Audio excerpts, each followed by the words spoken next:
Dans la vie, il y a des événements dont on se souvient longtemps, des journées qui font du bien, qui font plaisir. La prise en main d'une nouvelle voiture fait partie de ces petits instants de bonheur. Dans cette vidéo, nous vous proposons une immersion dans l'univers des possibles que vous offre votre nouvelle Suzuki. Merci d'avoir choisi Suzuki. Nous espérons que vous prendrez beaucoup de plaisir au volant de votre nouvelle Suzuki Vitara. Commençons par ouvrir la voiture. En appuyant une seule fois sur le cadenas ouvert, vous déverrouillez la portière conducteur. En pressant sur ce même bouton à 2 reprises, vous déverrouillez toutes les portières. Il est aussi possible de configurer l'ouverture complète du véhicule en une seule pression sur la clé. Avec le système Keyless Entry, vous pouvez laisser la clé dans votre poche ou votre sac. Une fois à 1 mètre de la portière, la voiture détecte votre présence. Il vous suffit alors d'actionner la poignée pour l'ouvrir ou la fermer. La manette qui ouvre la trappe du réservoir se situe au plancher, à l'avant gauche du siège conducteur. Tirez-la vers le haut et le couvercle du réservoir s'ouvrira. Tous nos modèles carburent à l'essence Euro 95 E10.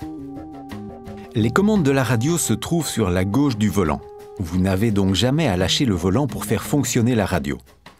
À la droite du volant, vous trouvez les commandes du régulateur de vitesse. En poussant la manette située sur la gauche du volant vers le haut ou vers le bas, vous actionnez les clignotants. Ceux-ci resteront activés jusqu'à ce que le volant revienne dans sa position initiale. D'une pression plus légère sur cette manette, vous commandez une action plus temporaire des feux directionnels qui clignoteront alors à 3 reprises. En tournant cette molette à l'extrémité, vous actionnez les phares manuellement. Vous pouvez aussi les laisser fonctionner automatiquement. En poussant le levier, vous allumez les feux longue portée. Si le véhicule est pourvu de phares anti-brouillard arrière, 2 rotations supplémentaires seront nécessaires pour en commander l'allumage et l'extinction. La manette à droite commande les essuie-glaces. Poussez vers le bas pour les actionner. Tirez la manette vers vous pour actionner le lave-glace avant.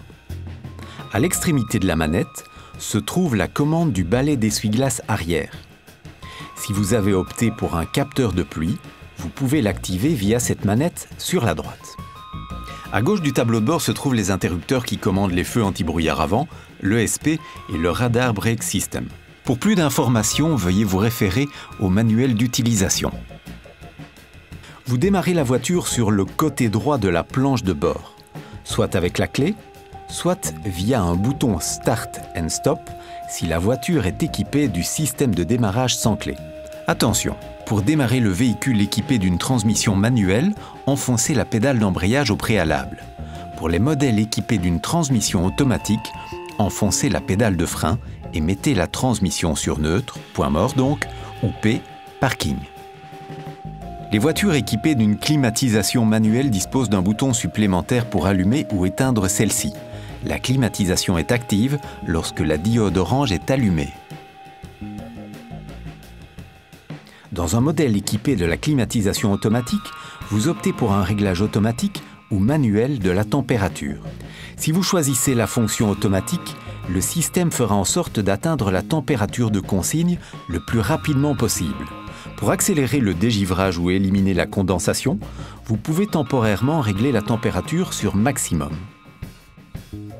La radio se contrôle à l'aide de plusieurs boutons. Le volume de la radio se règle sur le côté gauche ou au volant. Sur la droite, vous trouvez un bouton pour revenir à l'écran d'accueil. Juste en dessous, une icône permet d'accéder à la commande vocale de la radio.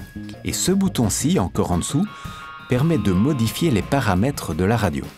L'écran d'accueil est divisé en 4 pavés, audio, téléphonie Bluetooth, autres sources audio ou navigation, Apple CarPlay, Android Auto. Vous contrôlez la radio d'une simple pression sur la touche audio. Elle est surmontée d'une petite icône grise. Appuyez et plusieurs onglets apparaissent. Onglet 1, la radio.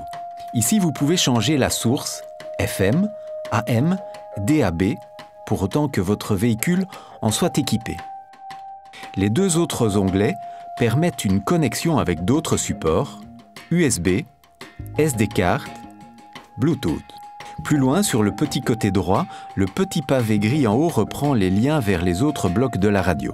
Dans Radio, sélectionnez par exemple la FM. Vous visualisez d'abord la fréquence.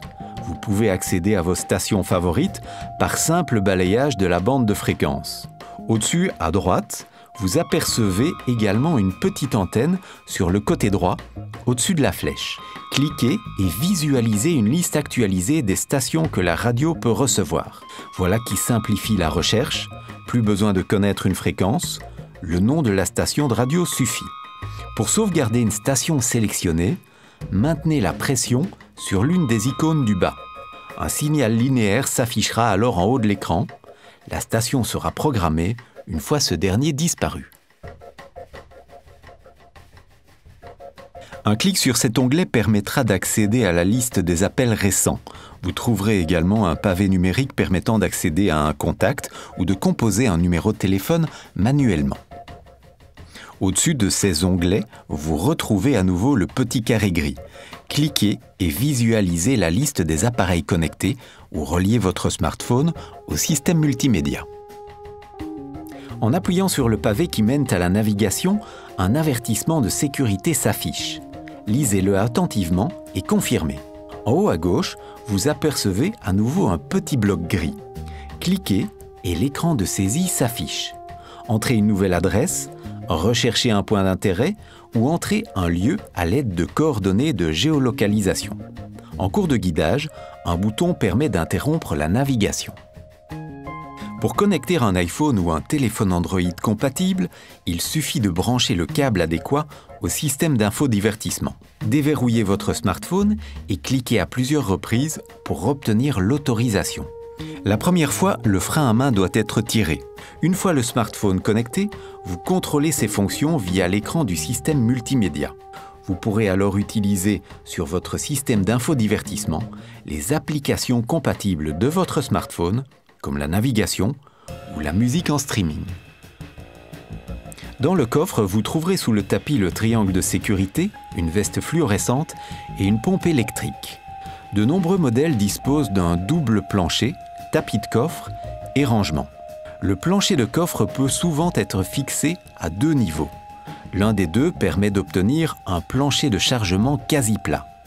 Si vous souhaitez davantage de profondeur, fixez le plancher au niveau inférieur. Votre Suzuki dispose de toute une série d'équipements, de confort et de sécurité. Passons-les en revue. L'ABS, système anti-blocage des roues, empêche les roues de glisser lors de freinage appuyé. L'EBD distribue électroniquement la force de freinage entre les roues. Le DSBS, ou Dual Sensor Brake Support, est un système d'assistance au freinage qui avertit le conducteur et freine de manière autonome pour réduire les dommages en cas d'impact. L'ESP, ou Electronic Stability Program, corrige la trajectoire de la voiture en cas de virage abordé à trop grande vitesse. Il aide à préserver l'adhérence de votre voiture. Le TCS, ou système de contrôle de traction, est automatiquement intégré à l'ESP. En cas d'accélération trop brusque, le dispositif optimise la motricité en régulant la puissance. Le RBS, ou Radar Brake Support, est un capteur situé à l'avant du véhicule. Il mesure en permanence la distance entre le véhicule et celui qui le précède.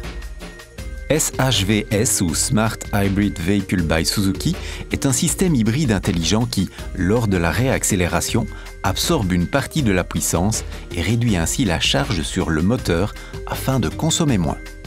All Grip est un système 4x4 intelligent, réglable de snow à normal et sport. La voiture se comportera toujours différemment. Réponse de l'accélérateur et du frein et régulation de la transmission aux 4 roues. Le ACC, Adaptative Cruise Control, est un régulateur de vitesse adaptatif. Il ralentit ou accélère automatiquement la voiture en fonction de la vitesse du véhicule qui précède. Blind Spot Monitoring, ou détection de l'angle mort. Lane Keeping Assist, ou aide au maintien de voie. Rear Cross Traffic Alert, ou alerte de circulation transversale arrière. Nous vous souhaitons beaucoup de plaisir et de belles aventures sur la route à bord de votre nouvelle Suzuki.